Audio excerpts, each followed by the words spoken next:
Hey folks, I'm Andre, also known as Meddler. And I'm Paul, also known as Pabro. We're back with another dev update today.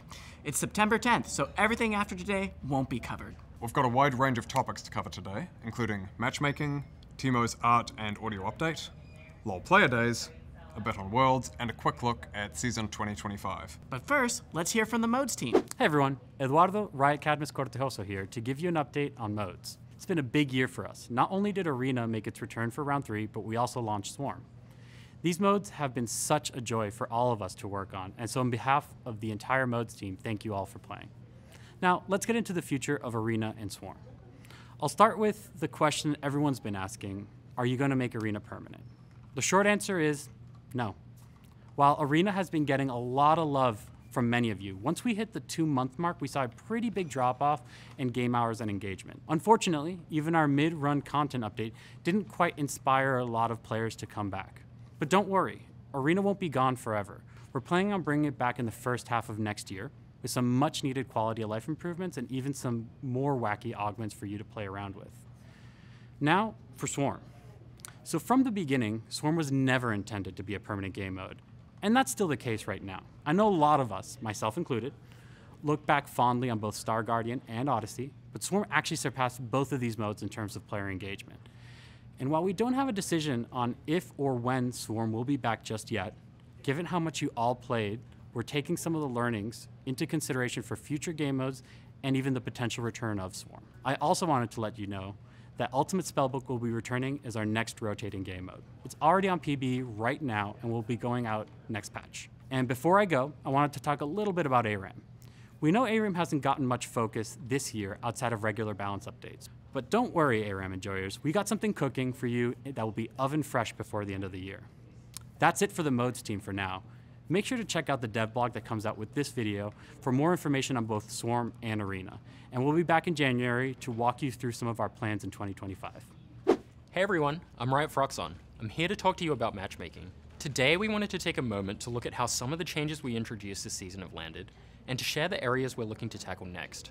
Earlier this year, we had an issue causing some accounts to enter negative LP states. This meant players would lose more LP per loss than they'd gain per win, even if their MMR indicated they should be climbing. As of today, we no longer see this problem. Another problem we've been working on is autofilling.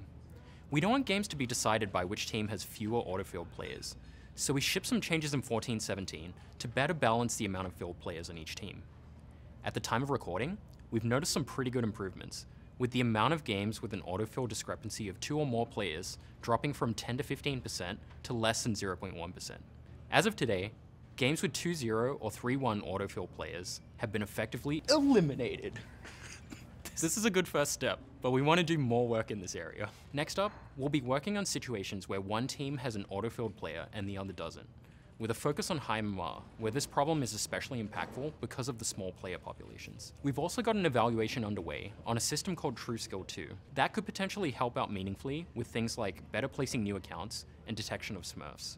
As of now, we're actively testing its effectiveness and determining how good a fit it is for League. We'll let you all know once we have an update on what testing has shown. And that's it for me today.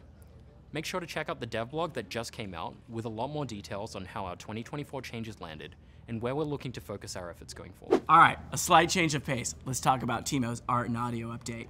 It's coming to the Rift in patch 1420 with updated visuals, audio, animations, and splash art. Gameplay won't be changing, so for those of you who love or hate Timo, you're welcome, and/or we're sorry, maybe. When this update comes out, we'll be increasing the cost of his Happy Elf, Recon, and Badger skins to $750, given the increased quality on those skins. As with Lee Sin's update earlier in the year, if you don't own these skins yet, you can purchase them for 520 RP until it goes live if you want to get them at that cheaper price. If you'd like to learn more, check out our blog that's live today that goes into a whole bunch of details about our favorite little monster and making him look brand new. Also, Timo's receiving a theme song, which will go live next week. Here's a sneak peek.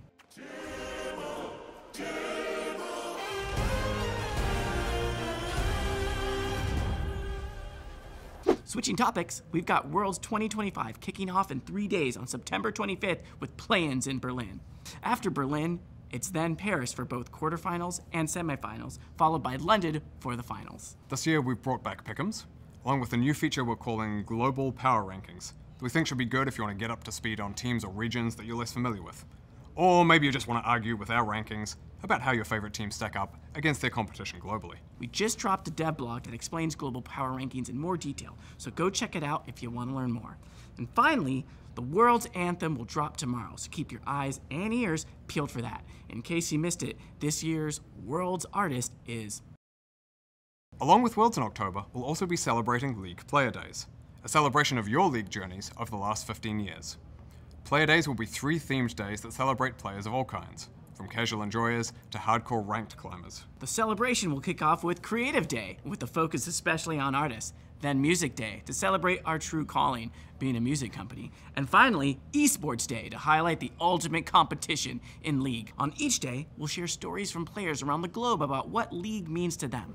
There'll also be some missions you can complete for earnable in-game content, including a very special and Civer skin. Nailed it. Yep. There'll also be 3 Player Days skins available for purchase, with proceeds going towards the Riot Games Social Impact Fund. These will be Cosplayer Nico, Esports Fan Trundle, and finally, the skin you've all been waiting decades for, celebrating love for the music of KDA, the one, the only, Gragas. For every purchase of these 3 Player Day skins from October 9th to October 28th, 2024, Riot will contribute 100% of proceeds, as well as a 3x match to the Riot Games Social Impact Fund. The festivities kick off on October 9th, which will also have a dev Q&A stream at 2 p.m. Pacific time. Join to have some fun with League devs, hear some stories from the old days, celebrate all of you, and just hang out. But we want to be clear, there won't be any big announcements or new games, so please stop by and say hi, chat about League, and meme with us or on us. While Player Days is all about celebrating your League journeys over the past 15 years, we also want to talk a bit about our plans for next year. Starting in 2025, we're evolving our approach with League seasons. Throughout the year, we'll have 3 distinct thematic seasons, each bringing its own narrative, progression, and content updates. Our goal is for each season to feel distinct, with different experiences, themes, moments, etc. highlighted. So that means in 2025, each season will include a new champion that's a core part of that season's thematic, with some connection to champions from other seasons as well. Each season will also have gameplay updates too, of course. One thing we'll be tackling for the first season next year is how a game can feel doomed once you have an exposed nexus, and quite often, people lose motivation to continue to fight. So we're exploring options on how to solve this experience and hope to bring a more competitive feel right to the very end of the game. Now, we're looking at some larger scope changes as well, of course, but we're going to be saving those for a little bit. We know we didn't get into too much detail on gameplay today. We'll have a lot more, though, on our January plans, and a dev update in November, a few days after the finale of Arcane. All right, so that's it for now. Don't forget to finalize your pick'ems, tune into Worlds, read the dev blogs, and join us for Player Days. As always, thank you for watching, and we'll see you on the Rift. See ya. Bye.